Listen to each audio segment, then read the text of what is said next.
Senator Tito Soto III kung mayroong dudulog sa Korte Suprema kaugnay ng issue kung maaari bang ituloy ang impeachment court sa 20th Congress. Paliwanag ni Soto, bilang dating Senate President at sumulat ng kasalukuyang impeachment rules, may dalawang magkasalungat na panuntunan. Una ang Senate rules na nagsasabing kapag nag-adjourn na ang sessions ng Congress ay tapos na rin ang anumang business gaya ng committee report o bills at maaari itong i-refile sa susunod na Kongreso. Habang ang impeachment rules naman anya ay nagsasabing kapag naumpisahan ang paglilitis ay tatapusin ito hanggang magkaroon ng desisyon. Ang problema, June 30 tapos. Yeah nga. So those are the two conflicting rules. Oo, yeah. Ano? And the impeachment rules emanate from the Senate rules, which the Senate rules emanate from the Constitution. Oo. Sa kabila nito, sinabi ng bagong halal na senador na dapat manatiling impartial o patas sa mga senator judge at tingnan ang presentations at pleadings ng dalawang panig. Gayunman, pagpasok ng mga bagong hanay ng mga senador sa 20th Congress, kailangan pa anyang siyasatin ang pagsasagawa ng impeachment trial. July 28 pa lang, yung mga bago, kung sila ba ay mag-o-oath as members of the impeachment court na kasama nito mga dati, or didibatihin nila yung issue na. Asher Cadapan Jr., UNTV News and Rescue. Diyos ang aming sandigan, serbisyo publiko ang aming pinahalagahan. Isa sa mga miyembro ng House Prosecution Panel ang itinalagang magpresenta ng Articles of Impeachment sa Senado sa June 2. Tumanggi na si House Deputy Majority Leader Iloilo 3rd District Representative Lawrence Defensor na pangalanan ito. Ang detalye sa ulat ni Rosa Licos. Hindi required ang lahat ng 11 miyembro ng House Prosecution Panel na humarap sa plenaryo ng Senado sa June 2 araw ng Lunes kung kailan magre-resume ang sesyon ng Kongreso. Pero isa sa kanila ang itinalaga ng liderato ng Kamara para ipresenta ang 7 Articles of Impeachment laban kay Vice President Sara Duterte. Tumanggi na si House Deputy Majority Leader Iloilo 3rd District Representative Lawrence Defensor na pangalanan kung sino sa mga kasamahan niya ang magbabasa ng Articles of Impeachment. I understand based on the agreement between the House of Representatives and the Senate that one prosecutor will be asked to read the 7 Articles of Impeachment during the June 2 session of the Senate. Kabilang si Congressman Defensor sa 11-member House Prosecution Panel. Isa siya sa mga nakatutok sa Article 1 ng impeachment case, partikular na ang alegasyon laban kay VP Sara na pagsira sa tiwala ng publiko, matinding paglabag sa konstitusyon at pag-commit ng high crimes dahil sa umano'y pangungontrata nito ng isang assassin upang ipapaslang ang Pangulo, First Lady at House Speaker. Noong Lunes, May 26, nakapagsagawa na ng pagpupulo ang House Prosecution Panel bago pa ang nakatakdang June 2 presentation sa Senado ng Articles of Impeachment. Inaasahan namang magpupulong muli ngayong linggo ang mga kongresistang magkakasamang nakatutok sa parehong Articles of Impeachment. We want the trial to proceed because it's taking too long and it's becoming very divisive for the entire country. While this impeachment is pending. For those who support the impeachment, it's taking too long. For those who support the Vice President, it's also taking too long. We should have closure with respect to this impeachment trial. Sa June 3 naman, magko-convene ang Senado bilang impeachment court. Rosa Licos, UNTV News and Rescue. Diyos ang aming sandigan, serbisyo publiko ang aming pinahahalagahan. Nadagdagan pa ang mga kahina-hinalang benepisyaryo ng confidential funds ni Vice President Sara Duterte. Ang apelyido ng mga ito katulad sa ilang personalidad ayon kay House Deputy Majority Leader ng Union, Representative Paulo Ortega. Mula sa House of Representatives, makibalita tayo kay Rosa Licos live.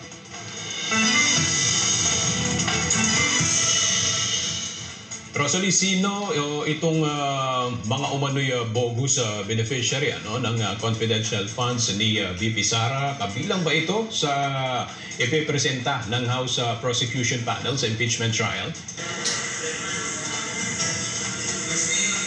Aga inaasahang kasama sa ilalatag ng House Prosecution Panel sa napipintong impeachment trial yung mga sinasabing bogus beneficiaries ng confidential funds ni Vice President Sara Duterte.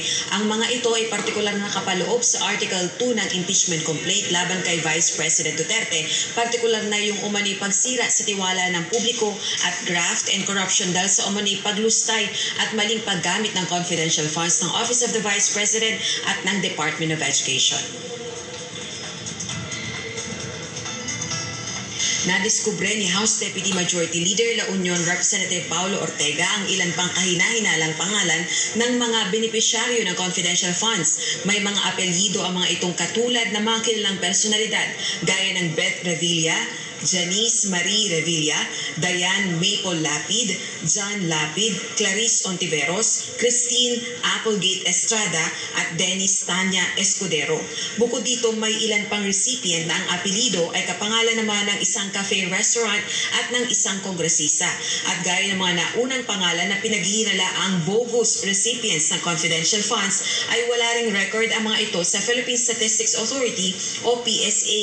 Giit ni Congressman Ortega, kung walang maipapakitang ebidensya na tunay ang mga ito o tunay ang mga taong ito, ay ito na mismo yung matibay na ebidensya laban kay VP Sara sa impeachment trial nito.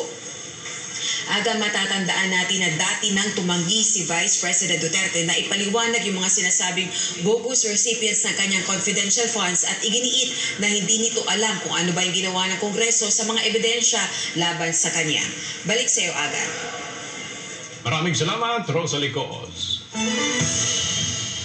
Nasa the Netherlands na sina Vice President Sara Duterte kasama ang presidential sister na si Senator Amy Marcos. Sa larawang ibinahagi ng senadora, makikita ang pagdating nila ng Vice Presidente sa airport sa the Netherlands matapos ang kanilang pagbisita sa Qatar.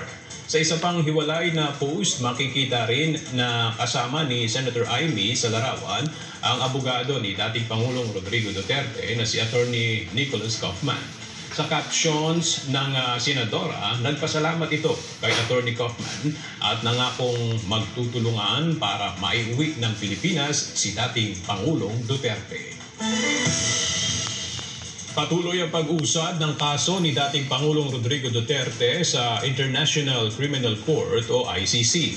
Kamakailan sa isang inilabas na dokumento, mariing nanindigan ang dalawang hukom na humahawak sa kaso na hindi sila dapat tanggalin sa paglilitis. Ipinahayag nila ang kanilang paninindigang manatiling bahagi ng proseso ng hustisya sa kabila ng mga hamon at pagbatikos. Ang detalye sa report ni Jen Neresina. Tinutulan Office of the Prosecutor ng International Criminal Court o ICC ang hakbang ng legal team ni dating Pangulong Rodrigo Duterte na i-disqualify ang dalawang ICC judge mula sa kaso ng dating Pangulo na Crimes Against Humanity.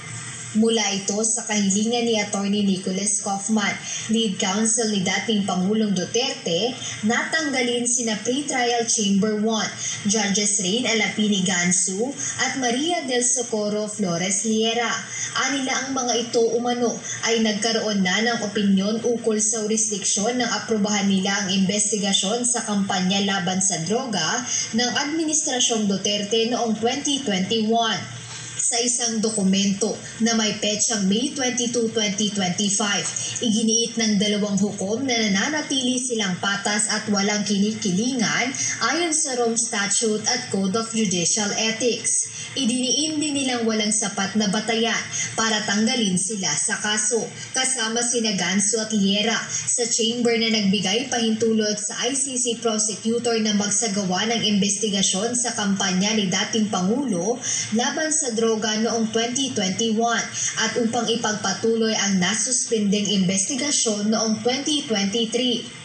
Kaya layo ng apela ni Attorney Kaufman ay tiyakin na ang mga hukom ay mananatiling walang kapintasan at may kalayaan sa kanilang desisyon at upang mapanatili ang karapatan ni dating Pangulong Duterte sa isang patas at walang pagkiling na proseso ng paglilitis. Bilang tugon dito ng prosekusyon, tinutulan ni Deputy Prosecutor Mame Mandiayen-Yang ang hakbang ng kampo ni FPRRD at sinabi nitong hindi nagtagumpay ang apela ng depensa na questionin ang presumption of impartiality ng mga hukom sa kaso. Ipinaliwanag ni Deputy Prosecutor niya, hindi naging sapat ang mga argumento o ebidensya ng depensa upang patunayan na may pagkiling o hindi pagiging patas ang mga hukom sa kanilang pagdedesisyon. Jed Neresina, UNTV News and Rescue. Diyos ang aming sandigan, serbisyo publiko ang aming pinahahalagahan.